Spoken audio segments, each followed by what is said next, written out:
Hi, everybody. It's Stacy Sobel with Salon Today Conversations, and I'm here with India Bertin from Hi Texture Salon in Lawrenceville, Georgia. How are you, India? I am doing great. How are you, Stacy? Hi, everyone. Well, we have been kind of touring salons, Salon Today 200 salons that are in Georgia because you were the first state to reopen. But you just chose to open this past Saturday. So you put the pause on for a couple of weeks. Talk about why you decided to do that. Well, we decided to wait because we just weren't prepared. Prior to reopening, and we were excited, of course, everyone wanted to get back to work, but then we quickly realized that going to work meant it's going to be different, that changes needed to be implemented. And I think that's something that we really quite weren't prepared for. I think that we had this idea in our head that once our governor or the states reopen, that it would just return back to normal. So once we received the guidelines of, what we needed to do and what would be our new norm, that's when we knew that we needed to take a step back, pause. And so we did that. So we just opened up this past Saturday, and we were prepared. It went very smooth, and it calmed a lot of anxiety. I was actually speaking with a few members of my team on the way home who chose to stay out a little longer, and just, keeping them abreast of, how it's been over the past couple of days. And so they, feel so much more relaxed about coming back now. And I do as well. I feel more relaxed now that we're prepared. So you said that first day went very smooth. What kind of feedback did you get from your clients coming back? The clients love the space.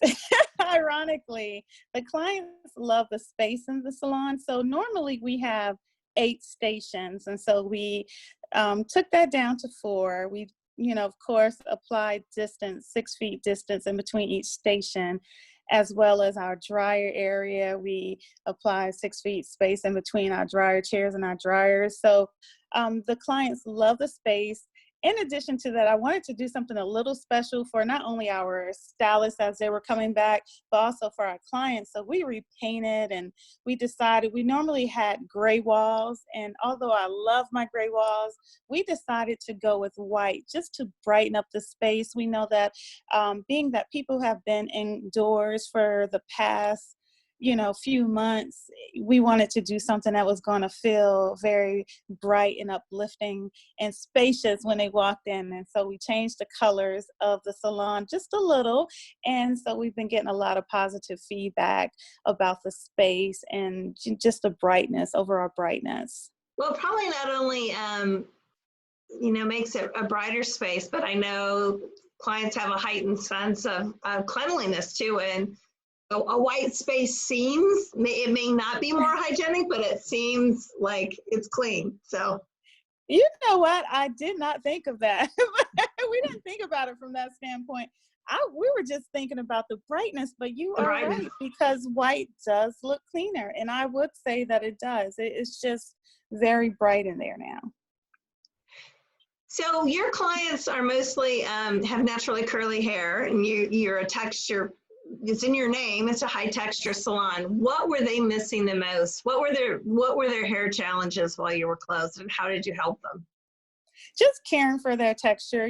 That's always a challenge with natural and curly clients, just caring for their texture, finding the right products to use while they were out. Unfortunately, our salon was not set up to sell products online at the time prior to the pandemic. So I did get some calls from clients, not calls, but emails from clients inquiring about which products they can, that they can order, if they can order from us, as well as which styles or how to maintain their curls while they were at home.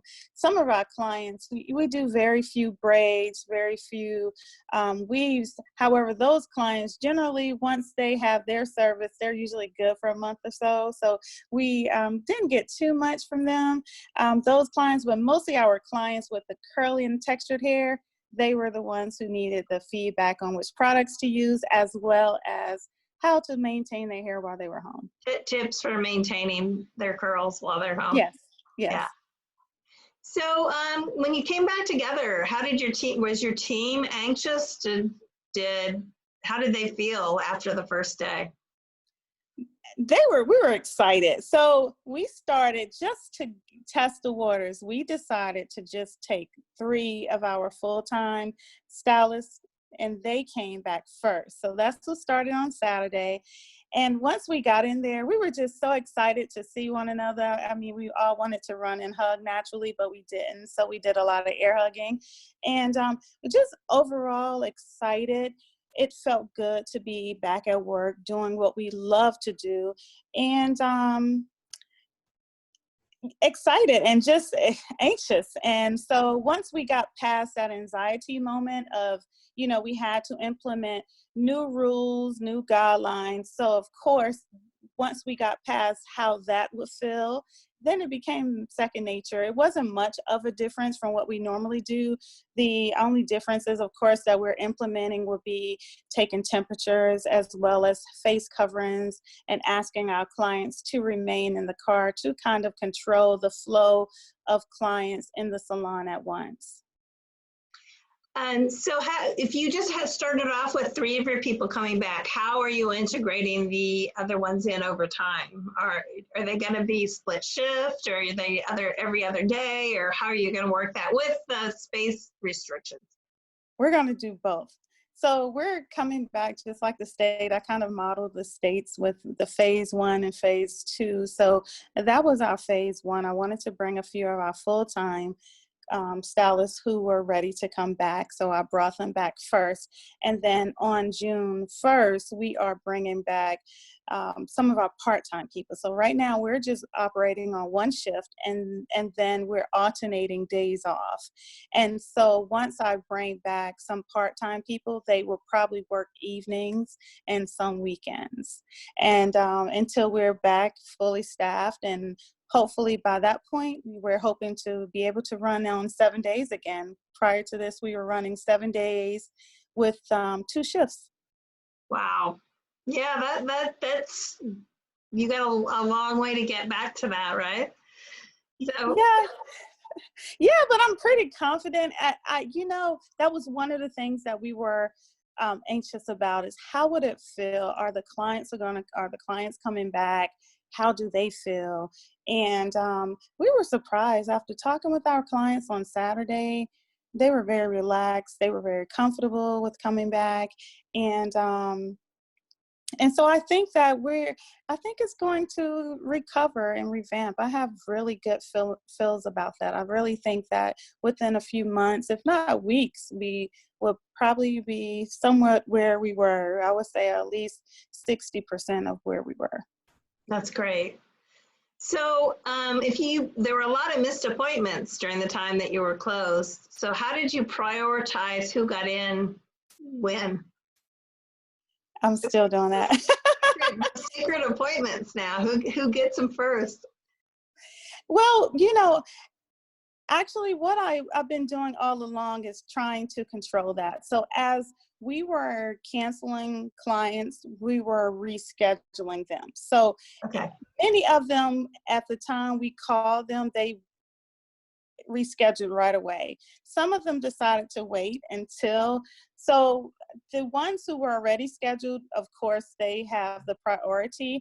And so what I did, I also sent an announcement out to our clients that we are reopening, that we have reopened. So a lot of them are calling in now and rescheduling. So it's been, that process, believe it or not, has been very smooth. I thought we would have a lot of confusion or pushback regarding that, but it was actually very smooth, and clients are very understanding right now. What would you say to any salons in states that are still closed? What's the hope out there for them? I would say just don't let anxiety prevent you from reopening when it's time and when you feel safe to do so. I think the biggest thing is fear right now. A lot of people are fearful of the unknown. We don't know what it feels like. after you return to work. And for me, it was very scary as well, because I was one of those who have pre-existing conditions where I was in a high risk category. So I was that person that was in the house. I was that person that didn't go to the stores. And if I did go out of the house, I wouldn't get out of the car for almost a month and a half, 2 months. So I had a lot of anxiety going back into the salon, going back into public and interacting with people. And believe it or not, once I got through Saturday, I actually went into a store after that, and I felt so good. I felt so free.